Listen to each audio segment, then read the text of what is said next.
I'm not crazy about the, you know, tip-top driving red and white with white wall tires, but yeah.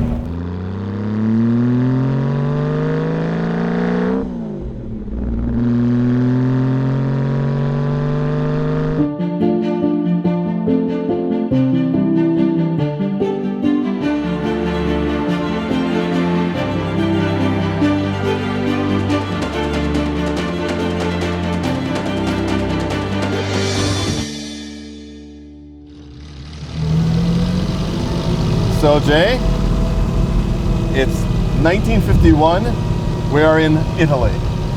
You have just watched some of your best friends drive by in their wonderful sports cars during the Mille Miglia of that year. You've watched one of your heroes, the fellow that you may have met once in a club in Milan, Gigi Villoresi, win in his Ferrari, and you think, I've got to have one of those cars. But you're the son of a big industrialist, and you know your girlfriend is not too crazy about the idea of you actually racing. More important, nor is your mother, which is the most important thing to an Italian son. So you think, well, what can I do? Well, I can buy a Ferrari, but I don't have to buy a race car. And Enzo Ferrari is perfectly happy to have you help him support his racing in his new company, founded in 1948, by selling you a 212 Inter. And of course you then have to commission a body for it, and Ferrari works with a number of coach builders because of course they don't build their own bodies. And he suggests Vignale, with whom he's been working for a number of years, and with whose work he was very familiar with when he was with Alfa Romeo before the war. And so Giovanni Michelotti draws this beautiful coupe, incredibly elegantly finished, much like the Lancias and that you're used to driving. And so you pay about $11,000 for this car. It's delivered to your house in the Lago di Seo in northern Italy, and you are in heaven. That's right. And you figure a home was probably $1,500, $2,500? Absolutely. Something like that. So the top line Cadillac was $3,000. Right. And of course, what did you get? Is this a luxurious touring car? Yeah, it's a wonderful car. You know, this is when cars are merely beautiful. Now cars tend to be brutal. You know what I mean? You tend to be, you look at the Diablo, which we had out a while back. I don't know any women that go, oh my God, that's a beautiful car. It's a brutal car, and it might be attractive in its brutality, but this is attractive purely for its beauty. And the lines flow, it's pleasing to look at. This has a 12-cylinder engine, 2.6 liter, with one Weber carburetor, making 150 horsepower.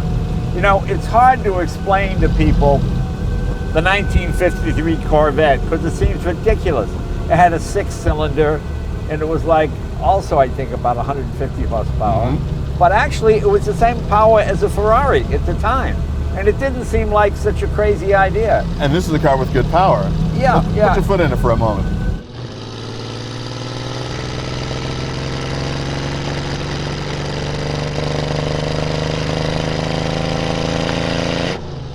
You know, so to me, when the Corvette came out with an engine that was probably bigger than this, the 6, right?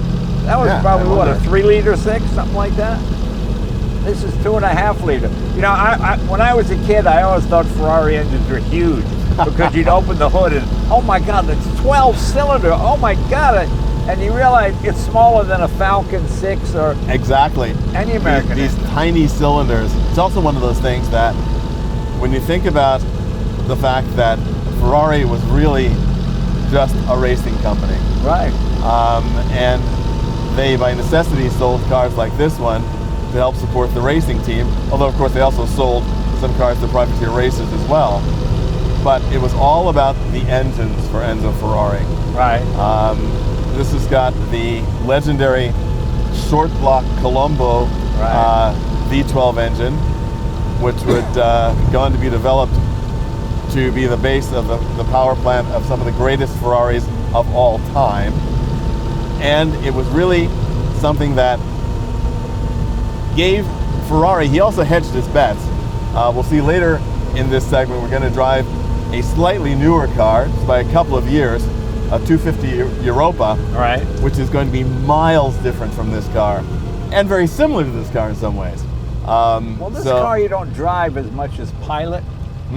You know, I mean, the controls are very deliberate. You click it into gear. It's a bit heavy, but not obnoxiously so. It's not bad at all. But it's just such a beautiful thing to look out the window, to look at the font of the gauges on the dashboard, the leather, the colors. It's a pleasant place to be. You know, you don't see yourself racing in this car as much as driving swiftly. You know, you're on the freeway and you go into a long bender and a turn. You know, you're not doing burnouts with this. It's very interesting because cars like this are, as you said, not really sort of city conveyances in terms of the heaviness of their controls. It's not a lot of fun to drive this car in traffic, but it is the kind of car that all the controls lighten up the faster you go. It's a car that really sort of likes to go along at a fairly high average speed. Right. You know, it's not a put your foot down the accelerator point, put your foot down the brake, stop kind of a car, you know? It's a momentum kind of a car. And what made the racing versions of these so successful in the day. Now, there's another thing which they had a wonderful nomenclature for these cars. This is the Inter, as in Inter, I-N-T-E-R, and the Export was the other 212 model. And you would think logically that Export would be, oh, that's the car to bring in money, so that must be the passenger car. Right. But it's actually Export is the racing car, and the Inter is the passenger car. Oh, all right. Slightly weird, but there you are. Racing versions of this car had triple carburetors, the same Weber 36 carburetors that this car has, the single of. And one of the other things which is so fascinating is that this car was sold to America in the late 1950s. Right. And as so often happens with very attractive Italian sports cars in the US, in some point in the early 1970s, this beautiful V12 engine was replaced in a Buick V8. Oh, is that right? Yeah. That's funny. So quite fortunately, the next owner was able to locate the engine that had been taken out of this car and reunite it in the early 80s. So we have the original engine back in this car, which is fantastic. Plus, there's also that thing, we'd won World War II, and the idea that anything American was better than anything foreign. You have a little, 2.5 liter V12, but you could have put a big 5 liter straight 8 Buick or whatever V8 engine you wanted in this thing. Cadillac overhead valves, all that kind of stuff. And that seemed like, that was. I mean, I remember when the Cadillac outshined the Rolls-Royce. The Rolls-Royce was a manual shift, roll-up window, 6-cylinder, Cadillac, overhead valve, automatic transmission, air conditioning, power window. I mean, it just seemed unbelievable. Why would you buy some little dopey foreign car when you could have this big American prestige luxury mobile? Well, it's also something that shows how an old car was thought of back in the days when, it's a 20-year-old car and no one's looking at it and say, wow, this is this great historic jewel that we have to preserve. Right. It's a car that, as you said, it's a beautiful car. I want to take it out and drive it and enjoy it, so why not put an engine in it that I don't have to worry about and be concerned over the maintenance of? And so it sort of made a lot of sense, except a decade later, by the time you get to the 1980s, people are saying, wait a minute, this is a one-of-one cars. All these cars were individual cars. Right. They all had individual bodywork. They made about 80 212s of all types, Inters and Exports, Right. and not two are identical. Yeah. So, obviously it's something worth preserving. And so the pendulum had swung until by the course of the late 80s, you were in Ferrari mania. Right. And anything Ferrari had to be, Well, we were talking before about liking old automobile magazines, and it's fun when you go back and you find the really old ones, and the stories like a man named Enzo Ferrari, who is head of Alfa Romeo Racing, has decided to build his own car! Exclamation point. Using what expertise, you know, and you get it on the ground floor. And everything now is written in hindsight. We know the legendary Ferrari, but when you read it at the time, and well, it doesn't quite measure up to a Buick engine, but it's okay. You know that. Yeah, I mean, I always loved that era. But this is really nice to drive. I know it's only 150 horsepower, but it doesn't feel like it's lacking in anything, really.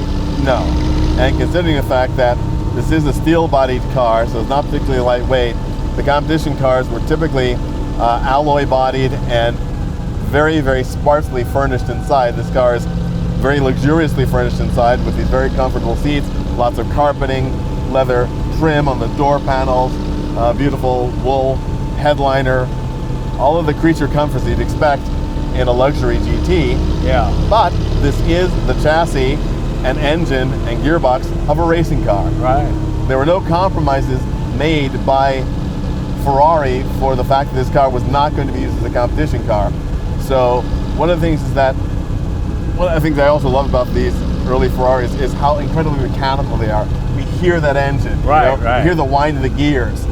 You know, this. You know, you're piloting a mechanical object. You know, but it's funny that you say that it's a racing car, because Ferrari chassis are not particularly thoroughbred in their suspension and their design. It was really almost all the engine. I mean, you know, even the English had disc brakes by this time. And well, not by this time. This is 51. Oh yeah, 52, so, yeah. 53, yeah. Right? 50, I think 53, 54. Yeah, like Jaguar had them at Le Mans.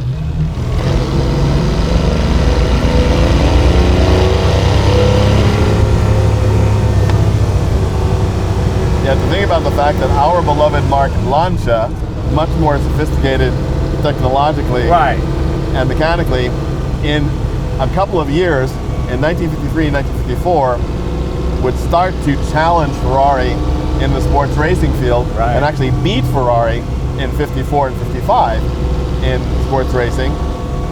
And fortunately for Enzo Ferrari, Lancia then, of course, promptly ran out of money and had to drop their racing program. But this is a car that was really designed, again, racing of the time was really concentrated on the long distance races, the endurance races like the Mille Miglia, the Carrera Panamericana, the Targa Florio. Yes, there were the circuit races at Spa and the Nürburgring and places like that, but that really wasn't where, and of course in England, that really wasn't where these cars were raced. There were hill climbs, there were distance races, so the chassis didn't have to be that sophisticated for that kind of work. And again, obviously the English, and even actually in the early 50s, the French, and certainly by the time Mercedes came on the scene very shortly after this car was built with the W194, which became the 300 SL, Ferrari had to really step their game up on the racing side. I'm really curious at your reaction to this car, because I have a very clear and firm idea about what I love about this car and what I find very curious and strange about this car. What do you find curious and strange? Well, again, the fact that logically I'm sitting in this chair looking at these furnishings, looking at that wheel, looking at those instruments, and I'm expecting the driving experience of a Lantra Aurelia. And that's not what this car delivers. It delivers something completely different. Or even a 1951 Alfa Romeo is a very different car than this. Very shortly after this, you would have the 4-cam V8 Pegaso, which would be competing with Ferrari. And so, you know, this is very much sort of an engine in search of a mission. So I'm curious to drive this car too, because also in our care, this car, which was donated to the Audrain Automobile Museum by Bill Kahana, is a fantastic piece. When it was acquired, it had a later 5-speed gearbox installed, Right. which people often do for ease of modern rallying. This is a 5-speed. And this is an original non-synchro gearbox. And again, a car like this is very desirable for the modern Mille Miglia Storica. Right. And so there you want to have the ability to give it some long legs. Why don't you pull over and let me take a spin behind the wheel? All right, here we go.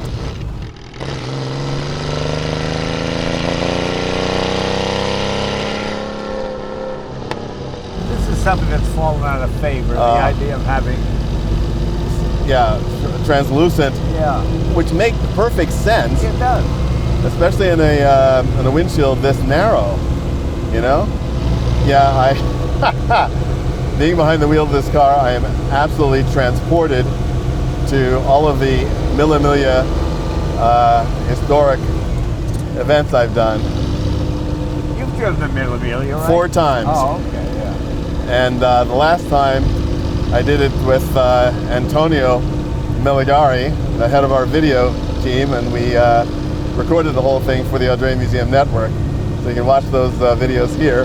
And it was a hoot of a time. We drove a 1940 Seata Viotti Coupe, extremely lightweight, 1100cc car that had driven the original Mille Miglia in 1940. Oh, okay. It was astonishing. And it was very much the bare bones race car that this is not.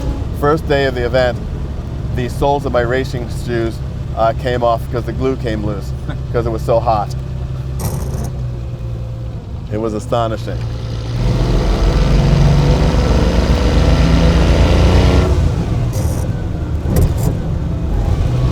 First to second's easier than second to third. Yeah. Second and third, I think you got to do very quickly, don't you? Yeah. The brakes aren't much, though. Yeah. No. I also like driving this car on these tires of the correct type, Right. Michelin's.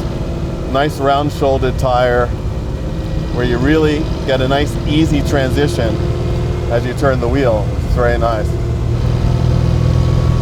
But you know, you can also tell, and it's one of the things going back to old car magazines again, you know, reading those road tests in Road and Track and the period where they had to borrow somebody's car because there were no press cars. Right. You know, some rich guy in LA just gets his new Ferrari, so he loads his Road and Track to thrash on the streets. And in a world with no traffic, what a joy it must have been to drive a car like this.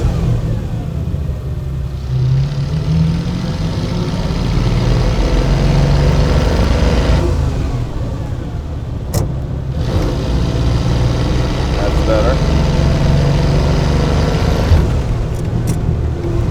Yeah, I'm also not wearing, once again, as has happened to us so often, the correct shoes for driving this car. Right. I'm wearing a lovely pair of Italian monk strap boots, but they're not the driving shoes that my size 12s need Right. for this car. But you know, it's one of those things too that there is the conventional wisdom that says that Ferraris in this period drive like trucks. And do you think this car drives like a truck? No, I don't think I didn't get that at all. I mean, it drives like, you know, there's some about this period that I like, even in American cars like Hudson. Before the advent of power steering and power brake, everything was nicely weighted. Right. So you had a little, equal forces. I mean, by today's standards, it would be considered heavy, but once under speed, it feels quite natural. You Exactly. You get a certain amount of road feel. So no, I don't think, if he said it drove like a Martin F-150 truck, I would say, yeah, Yes. maybe, okay.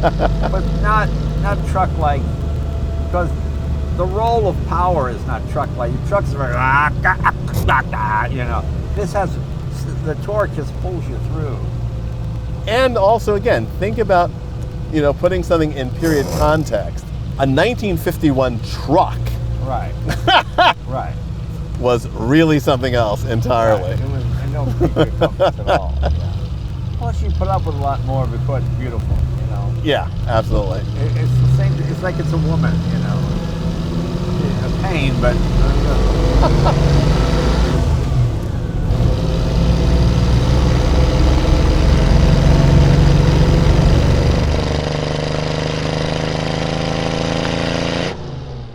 Let's take a look at the 250 Europa and see how the company's focus has changed dramatically in just a couple of years. Yeah, I think that's good. You know, it's funny because I don't find anything lacking in this. Driving this, and I find myself going, oh, it's okay, but let me see the next thing. This is quite adequate. I mean, I think it's impressive as it is in its beauty and its power. So I'm curious to see how much different or how much better the next generation is. Better may not be different, different may not be better. Right. We'll see.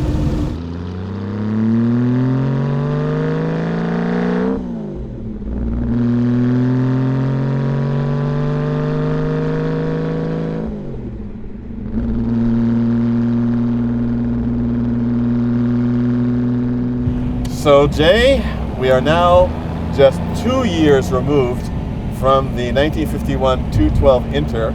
It is now 1953, Right. and we are in a 250 Europa. Yeah, it's amazing progress. It just moves so quickly. It feels so much more powerful than the previous car. But this has got a different engine, right? The Correct. Lambredi, This is the Lambredi long block V12, and ironically, this is the engine that was developed for more racing applications. Right. Although, as it turned out, the short block Colombo engine, which was in the 212, would be the one that would be developed for the most famous series of Ferraris ever, the 250 GTs. Well, why didn't they develop this one if that's what was the original? Was it inferior to the other one? No.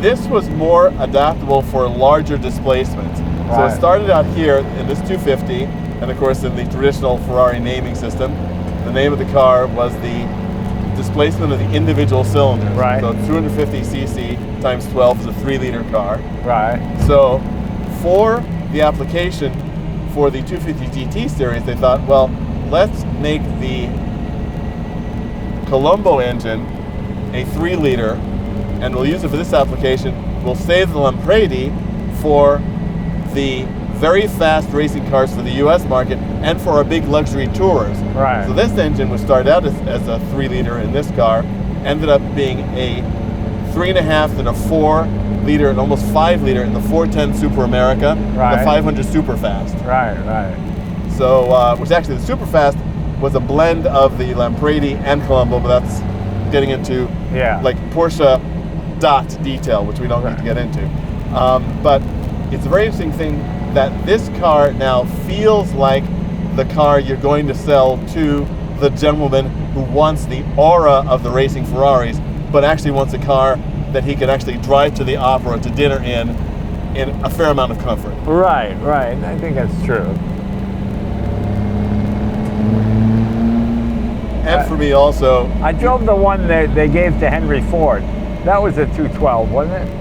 again, that was a car that was also, yes, that was a 212, a 212 Barchetta. The fourth car was a 212, a 212 Inter Barchetta. Right. But it was not a gift to Henry Ford. William Clay Ford bought the car from Ferrari. Oh, I see. And commissioned a slightly longer wheelbase because he wanted to be more comfortable. After all, a big American. Right. It's the only long wheelbase 212 Barchetta ever built. Oh, interesting.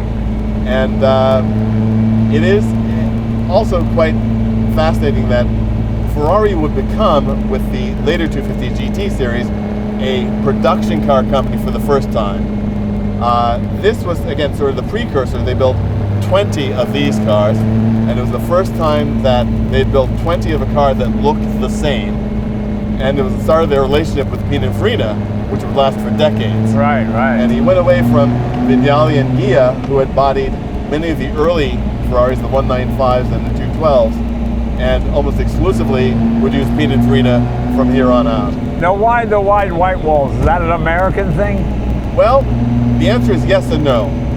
This car, this particular example, was the Brussels show car in 1953. Right. And for show cars, it was not unusual for many European manufacturers, Italian, French, German, even English, to show white wall tires on the car to Right. make it really dressy. Yeah, And so, it seems to detract for me. I mean, you always think of these cars as being purposed Ferrari, everything there for a reason, and just to have the kind of Ronald McDonald looking white wall tires. well, I think that, again, for me, I don't disagree with your idea of Ferraris being built for a purpose, but that's precisely the reason why I think the white wall tires actually work on this.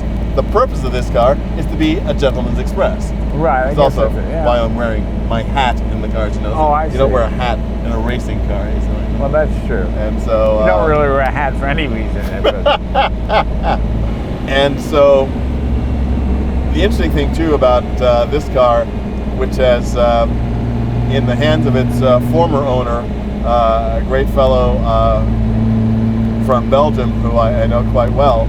He took to a number of shows around the world. He won its class at the Concours d'Eleganza Villa d'Este, and here in the Audrain collection has been to a number of shows and also collected some notable prizes.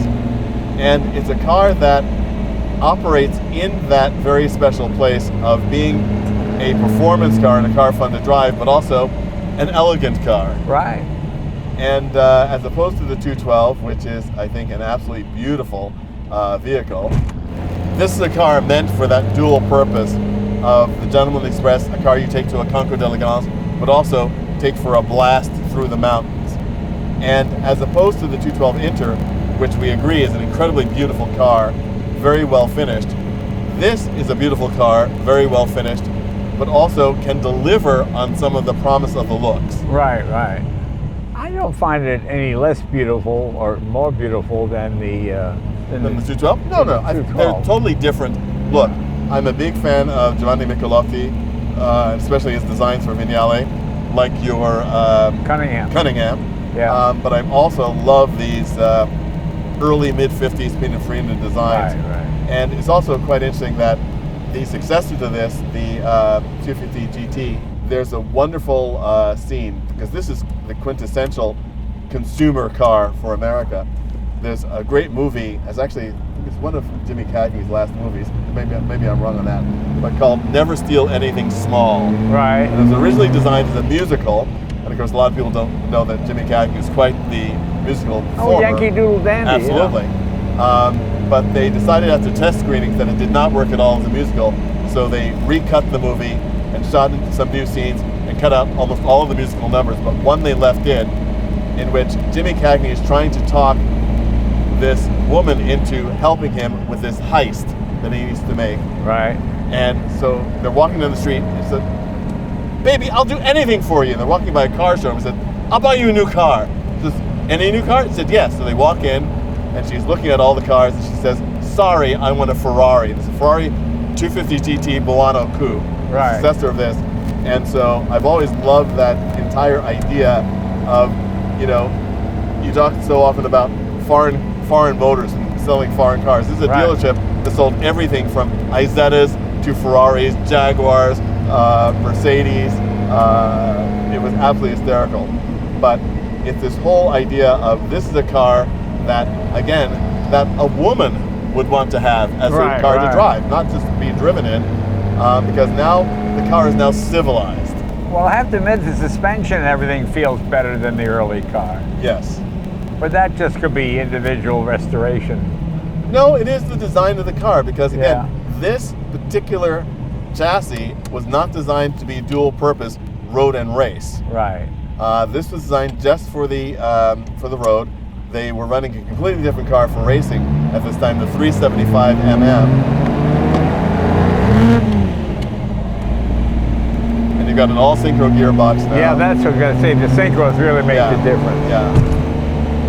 I'm surprised the early one is not synchro, only because... Again, because it was it's a race car chassis. That's true. The race car drivers didn't need synchronized transmissions. Right. And although this car does have something very interesting in it that lends itself to a certain dual purpose, but again, something a gentleman would do, it has a gauge to determine average speed. Right. And that is for rallying. And so it would not be unusual for the gentleman owner of this car to take this on a rally run by one of the local clubs in Italy or in Switzerland. Right. Well, it's a very nice car to drive. It is nicer than the earlier car, although the other car I did like. I love the 212, but in this car you've actually got leg room. Yeah. As I'm sure I will discover when I get behind the wheel, you know, I've got room for my size 12 monk strap shoes, and not have to worry about whether I'm engaging all the pedals at once. Right.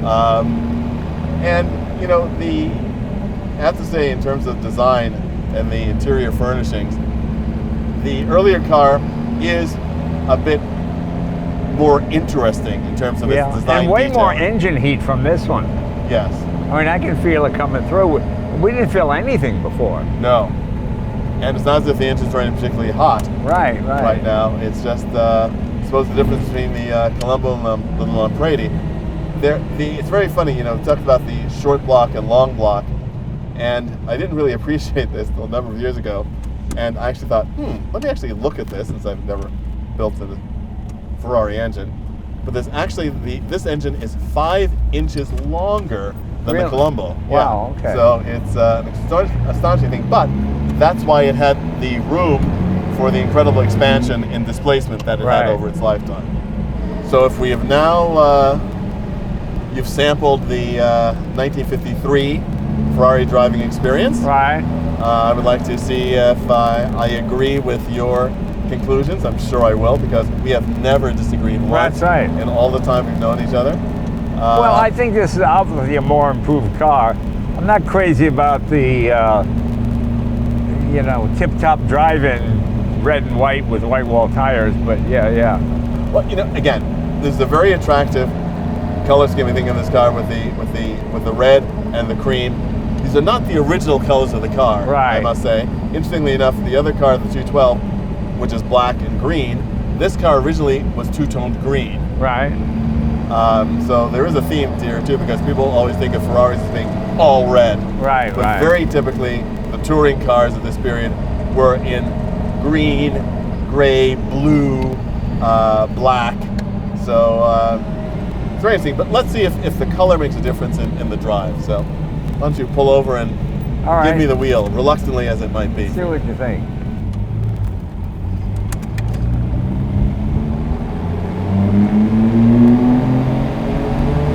Love that sound. Yeah, very nice.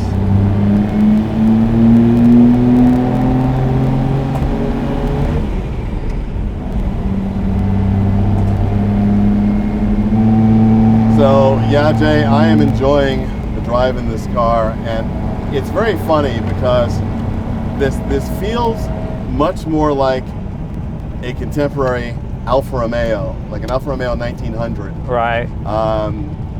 It doesn't have that smoothness that an Aurelia has. Right. But it has a certain sort of athletic nervousness that is fantastic.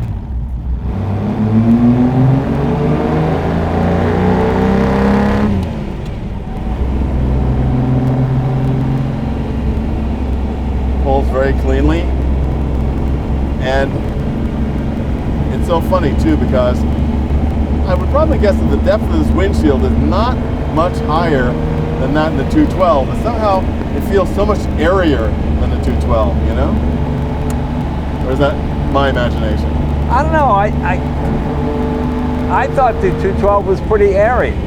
I thought that's a pretty good greenhouse in it. So I can't say I don't know. I mean, I think it's just a matter of perspective, centimeters. I mean, they're both pretty airy. You can both. Lincoln could drive both of them, you know, with a big top hat. And also, again, we thought about this so often.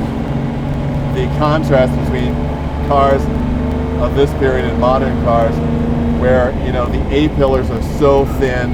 Yeah. And, you know, if they have a B pillar, it's absolutely minuscule. So you just get this incredible sensation of visibility that you just don't get in a new car. But, you know, we've got all the cameras now in the new car to make up for it. What we can't see out the window, the camera will show us. Yeah.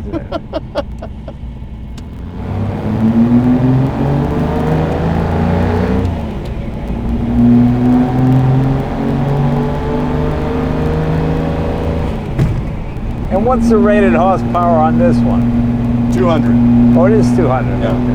And you do feel the difference in the power as Oh, well. yeah, even yeah, though this is a heavier car Right. than the 212. Again, still steel bodied. But this is a car that I wouldn't mind spending 8 hours behind the wheel of. Which one? This car. Oh, yeah, yeah. And in an event like the Mille Miglia, you still get a fairly early start number with the 1953 car. But you have to drive a lot at night and through all sorts of conditions. And when you get to the later cars, you get the 250 GT series, you get so much power. They're like driving a 300 SL Gullwing. Right, right. Because they have the power of modern cars. They don't stop like modern cars. You have to be very aware of that, of course. But they have the go and the steering of a modern car.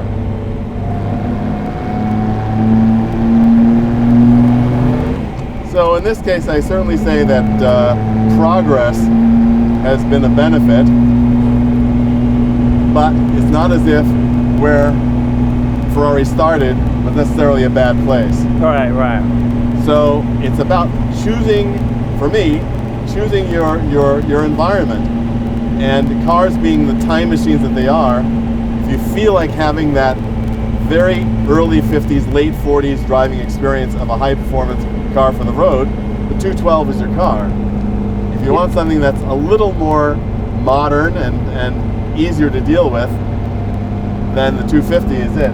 But you know, it's funny, people always kind of poo-poo the 50s as a boring decade with cars. It really wasn't. I mean, the range of choice was amazing. It was unbelievable. It really was. But you know, I think during the muscle car era, everybody's so obsessed with horsepower, they forgot about finesse and handling and everything else. Because there are just so many great cars, Aston Martin and even Alvis and all of these guys.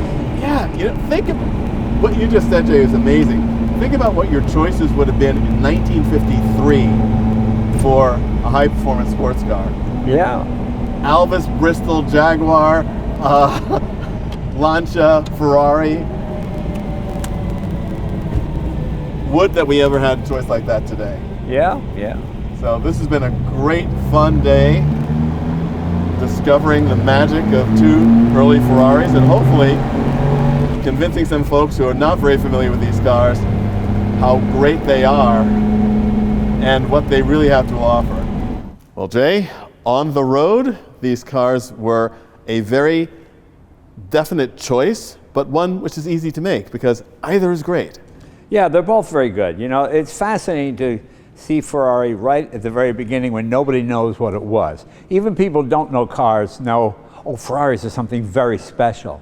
So this is like saying we have a car called the Banana. You know, oh, the Banana. I never heard of it. Oh, yeah. Yeah, but I mean, nobody knows.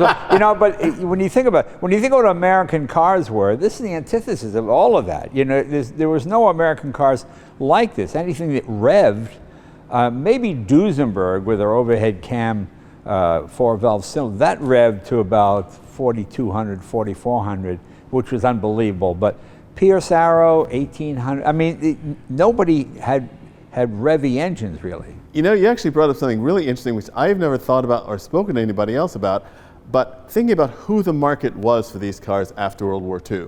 And it was very likely those folks who were familiar with those cars like the Duesenberg before the war. Right, They were interested in performance. They understood the fact that you could take race car technology like the Duesenberg brothers did from Indianapolis and put it into a passenger car and bring that kind of performance to the street.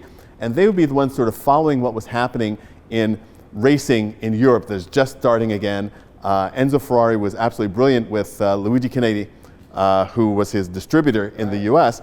And he brought these cars to US races, to US racers, much as Porsche did at the same time. So people began to see, well, I don't know anything about these cars, but I never heard this name before, but they're winning races. Right, so right. I want to be a part of that.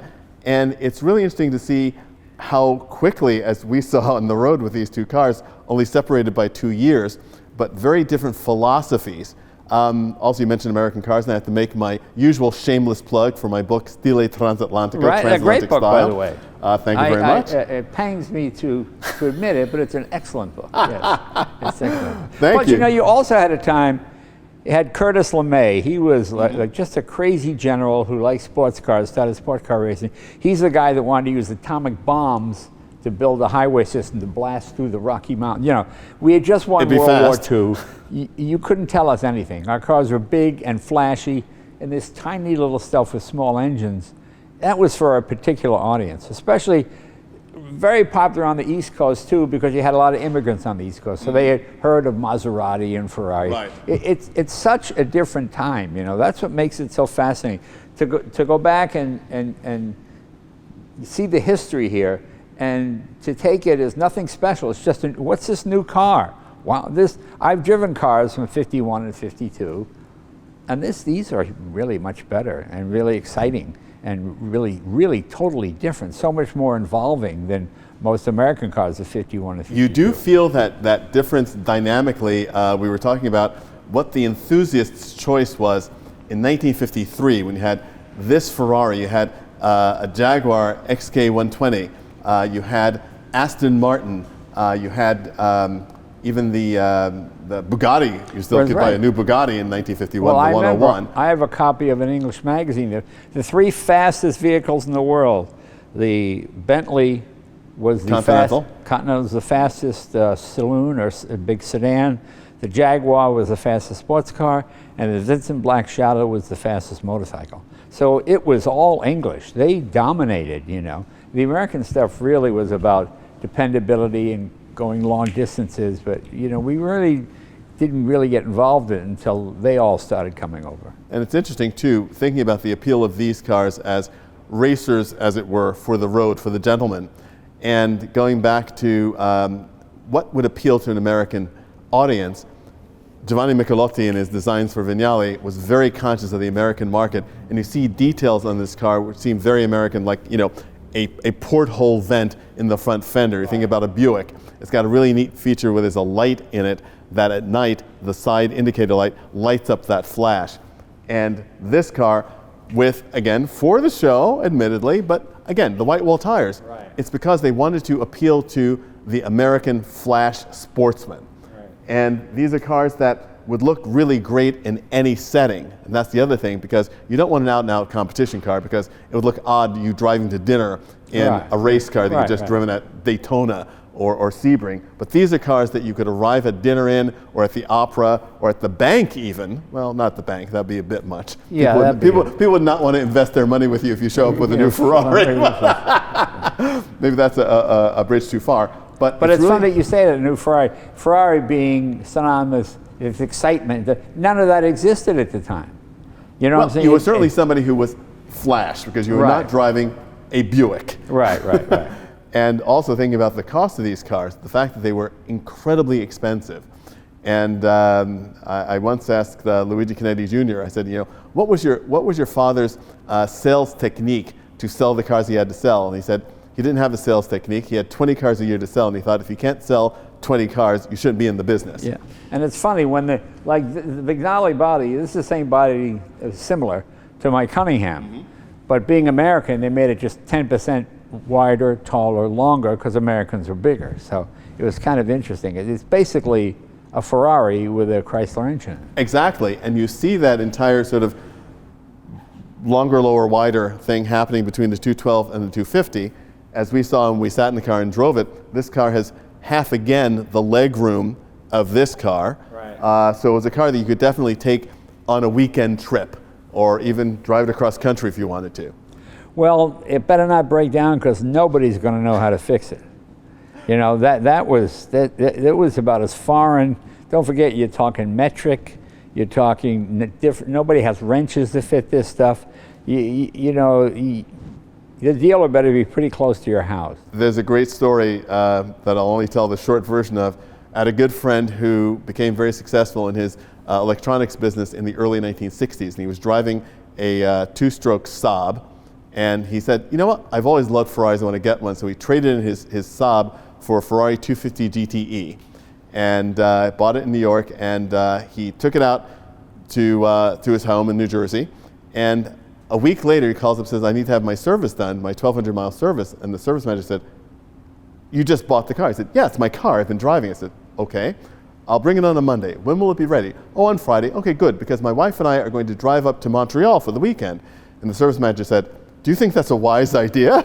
It's a brand new Ferrari, you know? But he said, once you cross the border, we're not responsible.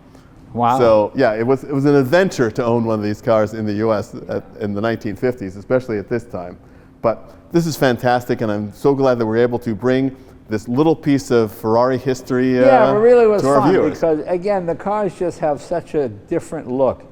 Everything now seems brutally intense and so efficient in aerodynamics. And this is what aerodynamics looks like to the human eye. It's not what aerodynamics really looks like, but this is more what you think aerodynamics look like, you know? And when you put this next to an Enzo or an Aventador, it's just a cooler, smoother, more relaxed way to drive. It's very exciting. I'm glad you chose this one. It's a good topic, Donald. Congratulations. Excellent. Thanks. Thanks for joining me, Jay. We will do this again soon. We will indeed. Probably next week.